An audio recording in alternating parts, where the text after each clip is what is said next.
Shalom, Bapak Ibu yang terkasih dalam Tuhan. Kembali kita berjumpa di bulan Mei dan kita akan membahas mengenai hikmat.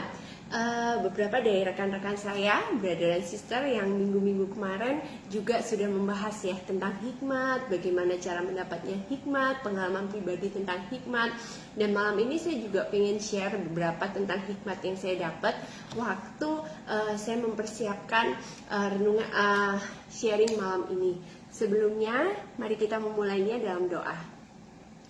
Terima kasih Bapa di surga, kami bersyukur buat malam ini kami boleh kembali dalam keadaan yang sehat, dalam keadaan baik. Dan malam ini Tuhan, kalau hamba-Mu akan sharing mengenai hikmat, Engkau tutup bungkus hamba-Mu, biar setiap perkataan yang keluar dari lidah bibir hamba-Mu ada belasan daripada Engkau. Dan berdoa Tuhan supaya setiap telinga yang mendengar boleh dibangun, boleh dibangkitkan, boleh dikoreksi dengan sharing yang disampaikan malam ini. Terima kasih Bapa, hanya dalam nama Yesus kami berdoa dan mengucap syukur. Amin. Shalom semua, tetap semangat yang udah pada mulai libur ya, libur kerja ya.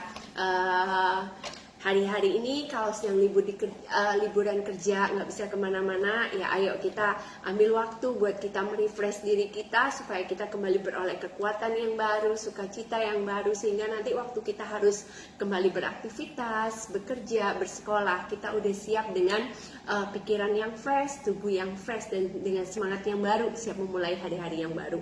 Malam ini mau share tentang hikmat. Ada hal yang lebih berharga dari emas dan perak, yaitu hikmat. Bahkan Raja Salomo sendiri, waktu ditanya sama Tuhan, dia minta apa? Dia jawabnya dia minta hikmat. Saya bacakan dulu ya. 1 Raja-Raja 3 ayat yang kelima dan 9. 1 Raja-Raja 3 ayat yang kelima dan ke-9. Ayat 5. Di Gibeon itu Tuhan menampakkan diri kepada Salomo dalam mimpi pada waktu malam. Berfirmanlah Allah, mintalah apa yang hendak kuberikan kepadamu.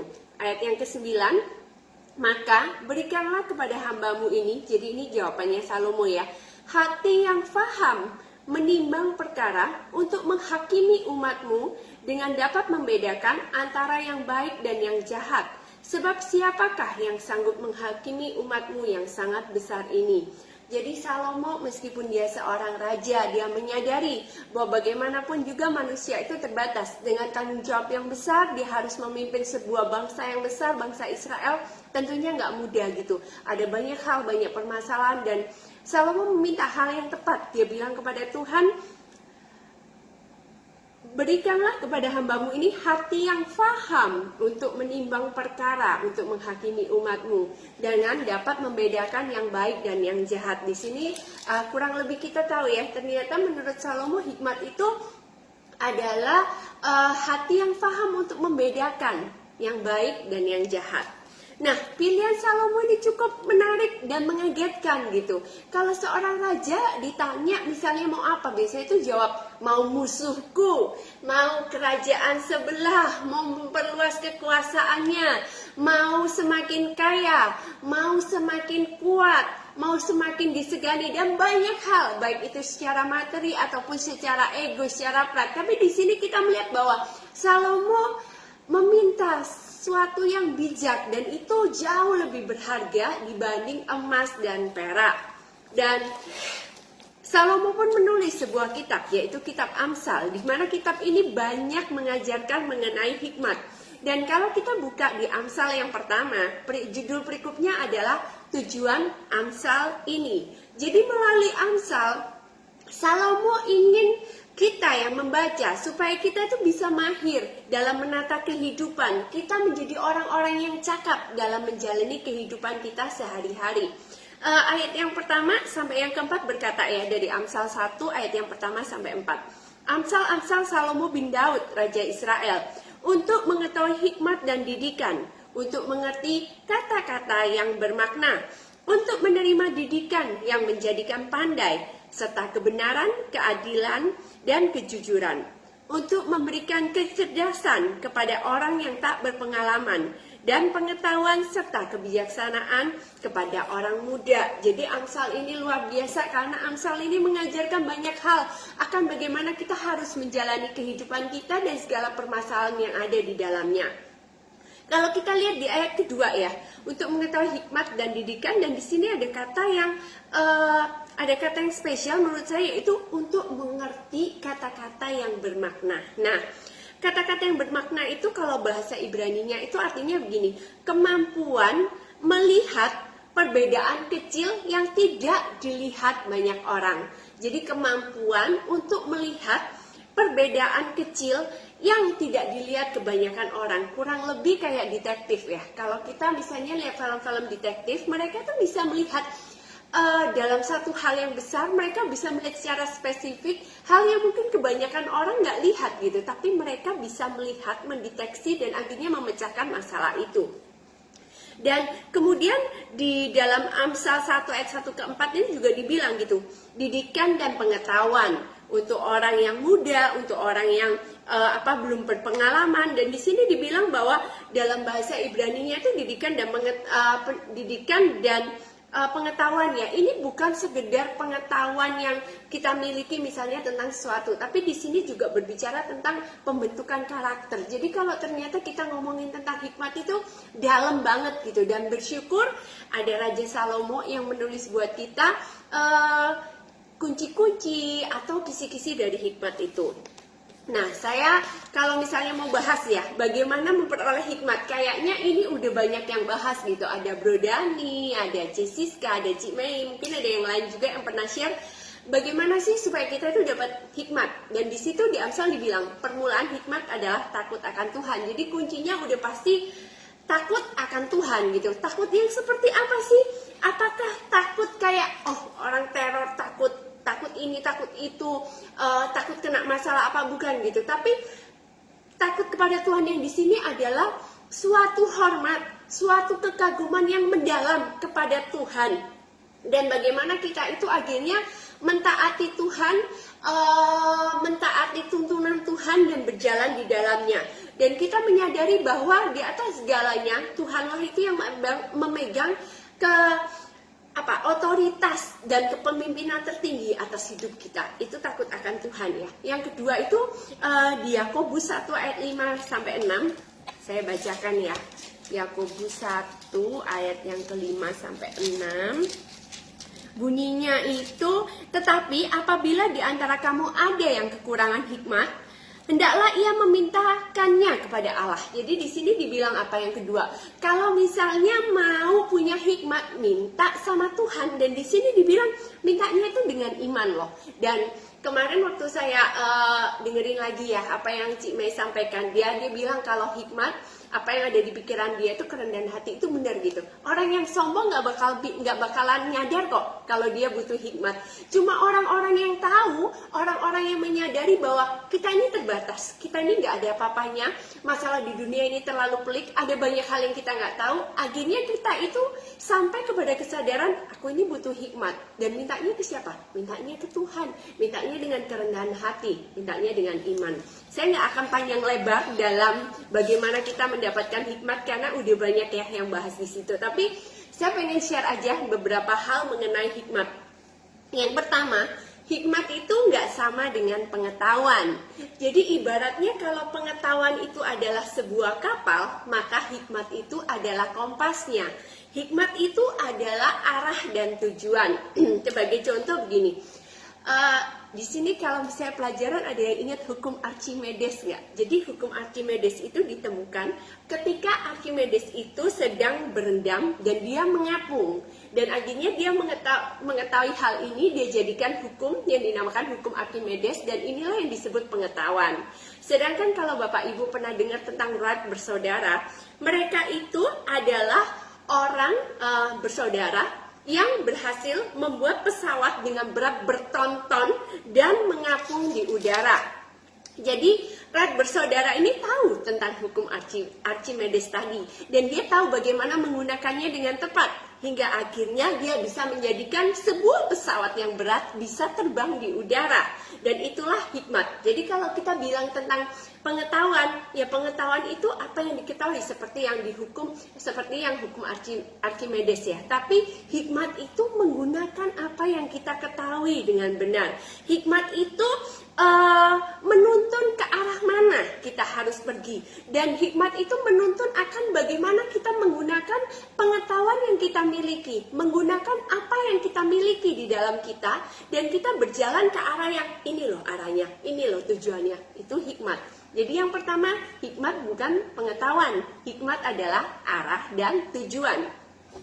Yang kedua, yang saya mau share tentang hikmat itu adalah hikmat itu menggunakan kekurangan menjadi sebuah kelebihan. Kita tahu semua bahwa kita adalah manusia yang terbatas, tapi dengan hikmat, keterbatasan kita dapat menjadi kekuatan. Keterbatasan kita dapat membuat kita bersinar.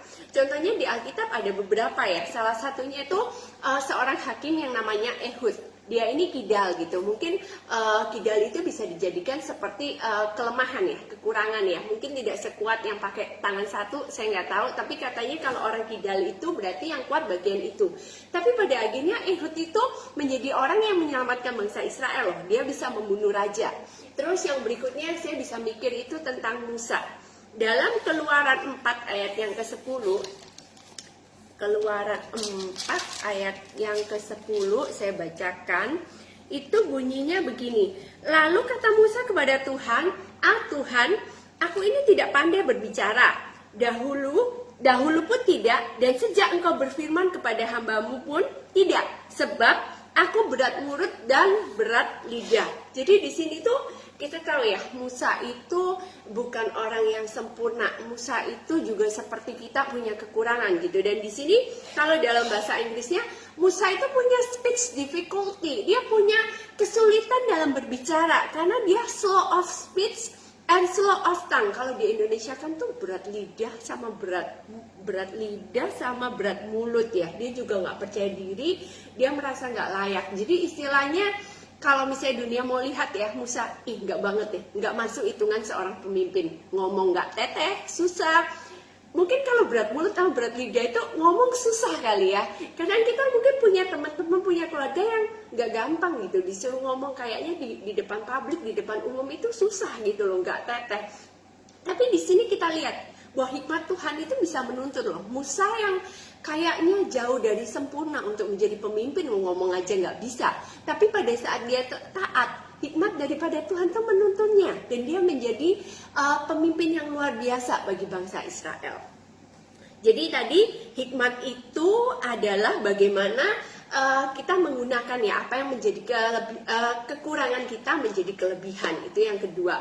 Yang ketiga, hikmat itu membantu kita untuk menyelesaikan masalah. Kenapa? Karena hikmat itu akan menuntun kita.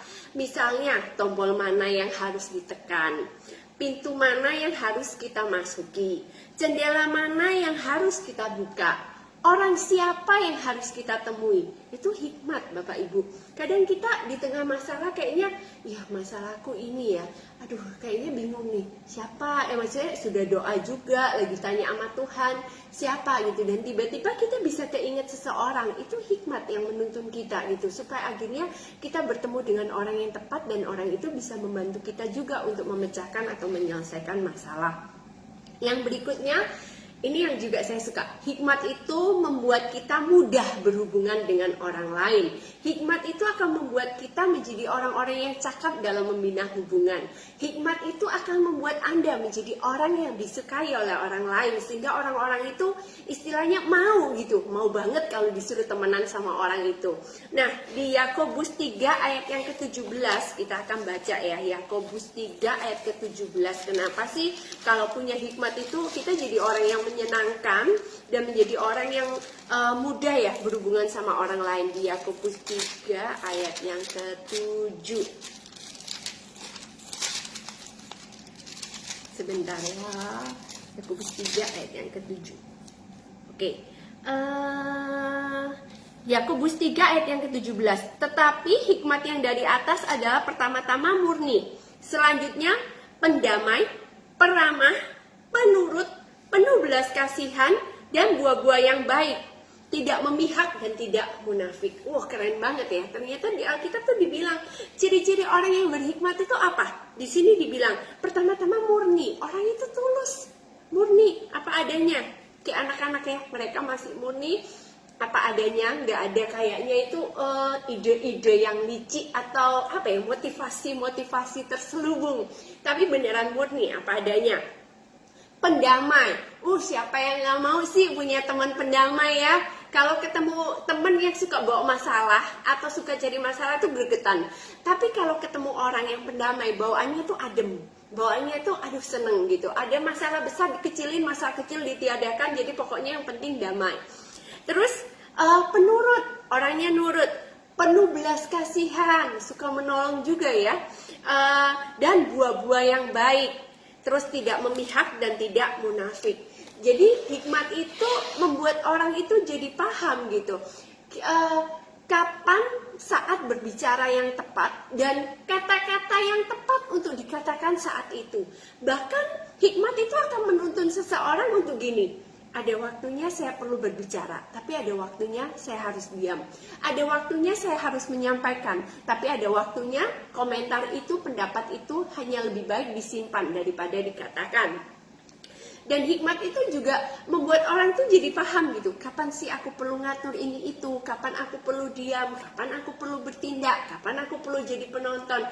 Jadi benar-benar gitu. Di sini kita tahu, kalau ternyata kita tuh penuh hikmat, kita menjadi orang-orang yang luar biasa. Kita menjadi orang-orang yang cakap dalam membina hubungan. Anda menjadi orang-orang yang dicari dalam pertemanan, dalam persahabatan. Nah, yang berikutnya, hikmat itu bukan sekedar memilih bermoral atau jadi jahat, tapi bagaimana memilih yang tepat di antara yang baik. Jadi hikmat itu bukan sekedar memilih untuk Anda menjadi orang yang bermoral atau menjadi orang-orang yang jahat, tapi hikmat itu membuat Anda bisa menjatuhkan pilihan yang tepat di antara pilihan-pilihan yang baik. Kalau milih antara baik sama jahat itu kelihatan. Kalau misalnya mau milih, saya mau bekerja atau mencuri, itu kelihatan. Itu tentang moral, baik atau jahat. Tapi hikmat itu lebih dari gini. Misalnya saya seorang guru nih.